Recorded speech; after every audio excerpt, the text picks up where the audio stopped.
A 20-kilogram block is suspended in the air by a rope which makes an angle of 25 degrees with the vertical.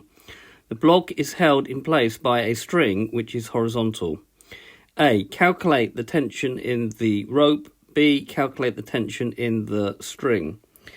Okay, so like all mechanics questions, you really need to draw a diagram. So we have a block of 20 kilograms suspended by a rope which is 25 degrees to the vertical, and that's held by a string. We've got a weight acting down which is 20 G newtons. We have the tension of the rope here acting upwards, and then we have the tension of the string acting this way. Right, so part A, we've got to calculate the tension in this rope. So if we resolve vertically, then the vertical component of this force here will be TR cos of 25 degrees, and then minus 20 G newtons, that's going to be equal to 0 because it's in equilibrium.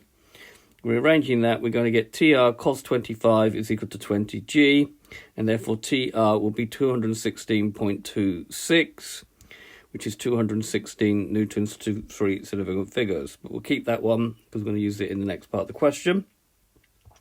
For part P, we just need to resolve horizontally.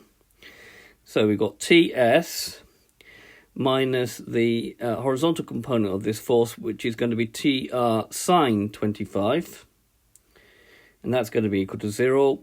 And therefore, TS is going to be equal to TR, which is 216.26 times sine of 25 degrees, which gives me an answer of 91.39. which is equal to 91.4 newtons. So notice I write down like values before I finally round off, which is really good examination technique. Okay, this has been a video to show you how to calculate tensions of a rope and a string in a system which is in equilibrium. I hope you've understood, and I thank you very much for watching.